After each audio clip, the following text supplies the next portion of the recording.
For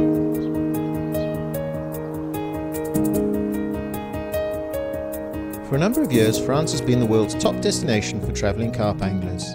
There are literally thousands of lakes available, and the size and quality of fish on offer is quite outstanding. Many anglers who have never been abroad may be unsure what to expect and how to tackle continental fishing. This film is a journey with top carp anglers Sean Harrison and Ron Woodward, who assist Martin Cowie and Justin Brearley on a trip to France. In the time-honoured tradition, our group has decided to meet up in a local pub and over a few drinks to discuss the chosen destination, tactics and the type of fishing that can be expected. There is an air of expectation as their plans are set. How you guys doing, alright? Right, you look through the brochure now then, you've seen the DVD, you've been on the website, where are you going to take us? So, me and Justin have decided now it's going to be Remy that we're going to go to. Oh, you'll love it. Can you give us any tips? Yeah, help us catch some fish? There's lots of fish in Remy. They've hardly been fished for. We was there only 3-4 weeks ago. You'll catch the fish no problem at all. Respond to bait. Yeah. You'll probably get them on single baits as well. Yeah. It's beautiful lake, it's just middle of nowhere. You'll love every minute of it. What kind of fishing are we going to expect there? Is it runs water where we're going to be 24/7 screamers, or is it more of a big fish water? Or There's a bit of both really, lots of action. Yeah. You won't want to be catching too many more fish each night. You'll be No. half a dozen times a night. Yeah. And the good sized fish, they're all £20 plus, or most of them £20 plus. So you had a good quite time a lot when of you went big there? 20s, big commons, mostly commons. Good. Yeah. So you think we picked a good venue then? Oh, With that one, Why really. did you pick that particular venue? Well, we looked at all of them. It's just trying to get a bit of everything in the same water. You just want action, and you're not worried about going for the No, you know, obviously, you know, first sort of time going over there really on this sort of holiday, and we want a bit of action. Not so much the bigger fish, but just with the chance of reasonable sized fish, and obviously the the various different types of carp in there. As you know, we've dabbled before, been over to France, and rather than going for a water that's prolific runs 24/7, we felt that Remy might be a bit more suitable. That's a mixture. It's the next stage up, really. Yeah, definitely the next stage. That's why me and Martin discussed it, and we thought it'd be a more suitable venue for us, because obviously we both. We've been before, and we want to improve our game on the situation of catching, and rather than 24/7 and we might be pulling smaller ones out, we thought it'd be better, and like you said, the next stage up where it might actually start producing some decent fish and have a good week, and can't wait.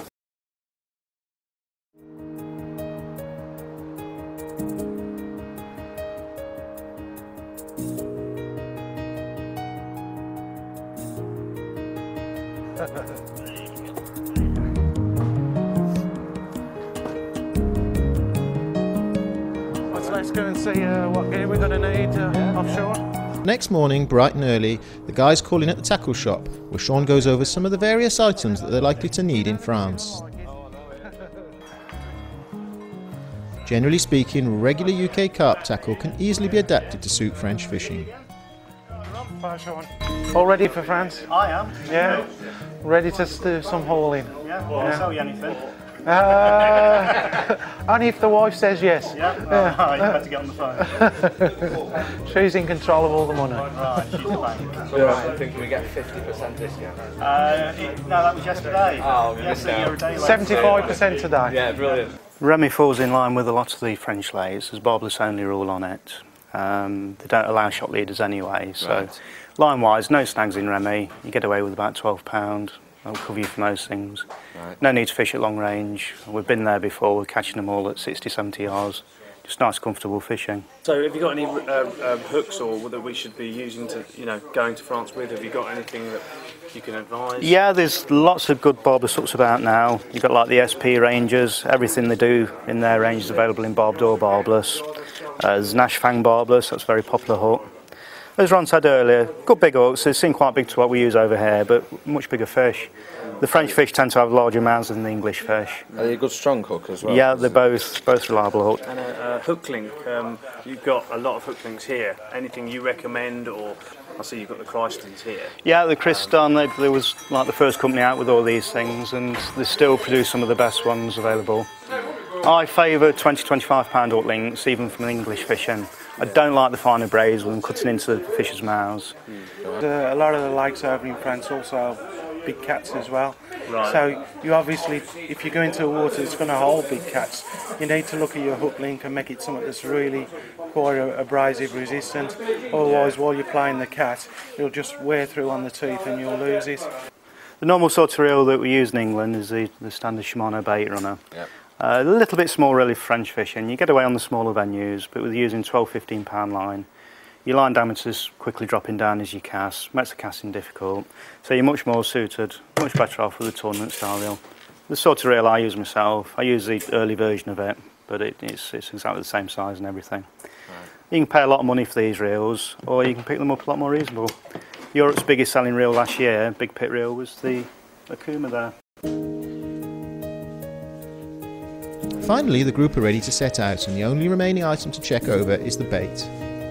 Sean, the director of the newly launched Quest Baits, has nearly 30 years' experience on the bait scene and reviews the selection of particles, boilies and pellets that the team has prepared.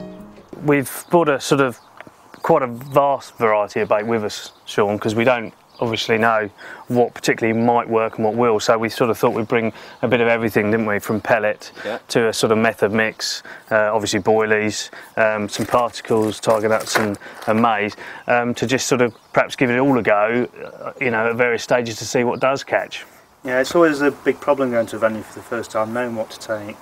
When we went to Remy with Burner, we took that many variations and it can get quite confusing. But you've got a real good selection there, you've got the particles there, you've got the pellets, there's bag mix there. We caught mostly on boilies over boilies, but the weather's warming up a bit more now. The particles will be coming into their own. Particularly the maize, you've got a nice bit of visual stuff on the bottom there. You've certainly got a good selection of boilies, you've got different types of boilies, different sizes. And pellets there as well, the halibut pellets I've just noticed in the bucket.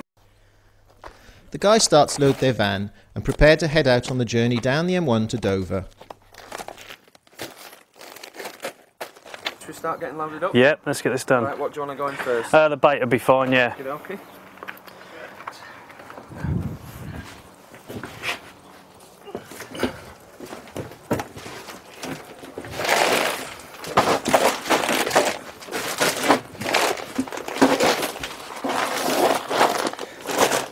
Do you think we've got enough boilies, Justin? Yeah, I think we just might have enough. Just might have enough. Bonus is though, with it being the shelf life, at least if we don't use it, or we can bring some back. We can bring some back, yeah.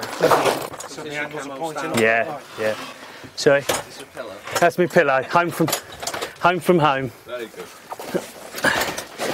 You need a bit of comfort. Oh yeah. It's a holiday as well, remember? It sure is. Right, yep. Feed that in there.